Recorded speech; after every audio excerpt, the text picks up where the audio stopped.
Ladies and gentlemen, are you ready? Shit's about to hit the fan.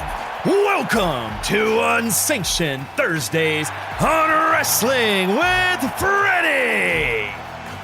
Ladies and gentlemen, welcome to a brand new episode of Unsanctioned Thursdays. Death and destruction. We added death and destruction. We didn't. That's what the band I hired. That's their take on the show, man. I think a lot of money on that. Ladies and gentlemen, it is the new year coming up. And so we're going to have some Nostradamus New Year's philosophies and prognostications, because we're the ultimate prognosticators. I hope that word means what I think it means. Moving on. This is a crazy year for wrestling, you guys. WWE and AEW. We're going to talk a little bit about both. This is our shorter one, so we can't jump into it as much as we want to, but we will jump into it right away. Here we go. Starting with WWE. Here's the headline. Breaking the attendance record. Well, what does that mean? Well, the WWE is going to try to break the all-in attendance record that was set by AEW in 2023. Can they succeed? WWE will find a city and they will outsell that AEW record. And if they don't, oh my God, like that'll break the wrestling internet. It could complete them. Oh my God, they took on the champ and the champ didn't lose. Like people will go crazy, but I think WWE can probably pull it off. What about you? I also think so. WWE seems like it's shifting in popularity. I feel like it's coming back. And maybe this happens kind of every single time Vince gets out of creative. It feels like, I don't think that that's a coincidence. This is the third or the second or the third time that when Vince is gone, all these exciting things start happening over at WWE, and there was a time in this past year where I was like, why would anyone even want to be at WWE right now? Like AEW is There's been many times people have felt that way. Yeah, and it's like, it's so good over there. What they're doing is great. They're definitely growing. They're the new kid on the block. And in these past like couple months, I'm now in my own brain going, why would anyone want to be at AEW if you could be at? Like at that Survivor Series when CM Punk came out, that pop that he got must have been so confirming for him. Like, oh yeah, WWE is still bigger. It's still like this Yeah, they sell thing. out more for sure. It just seems like WWE will have kind of, not the monopoly, but like they kind of have the little edge on them being around longer. It seems like they have deeper pockets. I know Tony Khan is a billionaire, but how deep, we don't know how to measure how deep billionaires reach into their pockets. You know, we don't know what they're spending or what they're willing to spend, etc. Long story short, all that being said, I think WWE will definitely break all the attendance records for at least the next, near future. And then AEW could have a shot at breaking that record again with their following All In that's going to be back in England again. So this could go back and forth for a while. And these pay-per-views, as I like to call them, can definitely do it. You mentioned CM Punk. As far as prognostications go, I think the safe bet is everybody sees CM Punk going up against Seth Rollins. This is definitely good for business if CM Punk can stay healthy. I will say this, though. So much of the Seth Rollins character, not so much, but a decent portion of the Seth Rollins character was built up on these interviews he did outside of wrestling for hardcore fans. And he told him he was glad he's gone, stay away. I don't ever want to see your face again. And it felt so real and legitimate. Now, after Survivor Series, it felt a little less real because, like you said, it was Michael Cole holding him back. which didn't. I feel like Seth could break the grip of Michael Cole. No offense, Michael. You know I love you, but just a professional wrestler might be a little stronger than you. Just a smidge. So to me, it kind of dampens that a bit. However, Triple H has been able to make some seriously long-term storylines work, and he's been able to interlace them with other storylines and do all kinds of really fun magic that I think wrestling fans have been enjoying, and is one of the reasons why you're excited about WWE again, is because these stories feel a little more organic. So I think it's good for business. My fear is that he can't stay healthy to finish the story, which would be a damn shame. But what do you think, dude?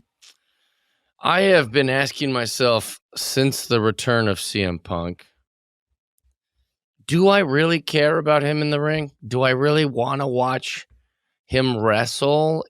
Or am I more excited about the drama of the backstage stuff? Is he gonna fight anyone? Is he gonna threaten anyone? Who's he pissing off? Ooh, so-and-so stormed out. So-and-so gave middle fingers and is upset. Oh, they're really mad. Oh, they're not really mad. Oh, maybe so-and-so's not mad. So it's like I'm almost more into CM Punk for all this backstage gossip crap. I'm the one going, ooh, CM Punk is back. Is everyone mad or happy? And so I am to blame for it, but I don't think that it's any match in the ring that I'm going to really be jacked up for.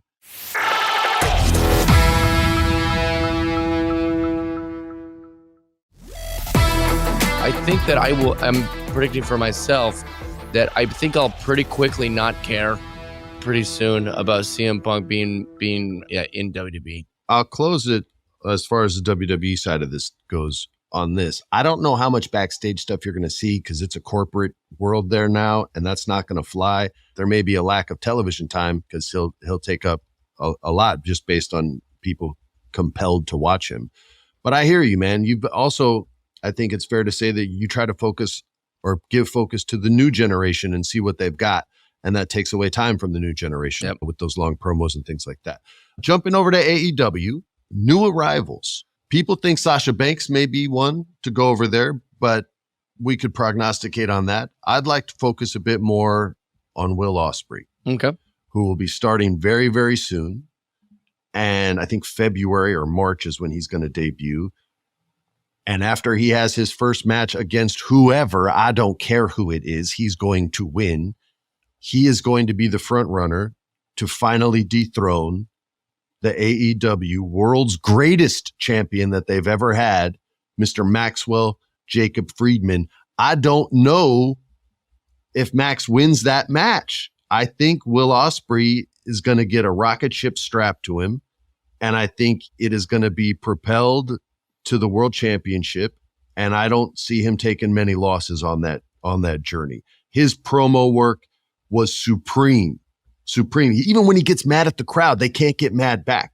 When he was like, I'm coming, but you have to give me time. And they were like, boo, we don't want to give you time. Join now. And he's like, hey, you listen to me. I'll be here when I get here. And the crowd's like, oh, sorry. Well, you're good. Like, it was so sick. He had total control of a hot crowd because his energy is hot, right? Like 100%. He burns bright. So I'm really excited to see what they do with this guy. My prognostication is straight to the top for Will Ospreay. I think that's not a hot take. He's the friggin' man. I was just late to the party. Everyone else is already on that ship. I'm just on the dock like, throw me a rope. I don't want to miss the match. And fortunately, they were kind enough to toss me one. What about you, dude? Do you want to talk Ospreay or do you want to talk Mercedes Moné? I think Will Ospreay is definitely... Here's my predictions in Nostradamus fashion. Yes. I think MJF is going to go to WWE. You will see Matt Riddle in AEW. I predict that is going to happen. Yes, I think you're right. Where does Sasha Banks where do you think she lands? It's not AEW. She's going to come to WWE. She's going to come right back. That's my prediction for sure. I like it. It's sad that we'll see MJF in WWE, but it's time. That next big step for him, that next big stage. He's done. Here's the thing. You say, well, why? Or you might say, why isn't he loyal to AEW? You know, blah blah blah. It's dude. He's done everything you can do there, and it's gonna be like Ohtani in MLB. Dude, they're gonna throw a heap of money at MJF, and then he's gonna go, all right, I'll just see what I can do over here. And if all fails in WWE, if like for whatever reason they can't make the golden child of MJF work, he'll just go back to anywhere else he wants. That's what the best do. So they just go, okay, well, I'll go back there. And they'll say, well, you left us. And he'll say, yeah. And they'll go, all right, come on back. I mean, they're not, there's no, when you're as good and as famous and as over as MJF is, you don't got to worry about what's going to happen if it doesn't go as hoped. Ladies and gentlemen, You have our prognostications. We thank you for your time. We thank you for the energy that helped motivate this seance of thoughts and feelings. We hope all our dreams come true. I hope the MJF one does not come true. And I hope he stays in AEW. So I hope you're wrong, Mr. Nostradamus. But we thank you guys. And don't forget to tune in every single week. Happy New Year to everyone. Take care. Peace. This has been a production of iHeart's My Cultura Podcast Network. For more podcasts from iHeartRadio, visit the iHeartRadio app, Apple Podcasts, or wherever you listen to your favorite shows.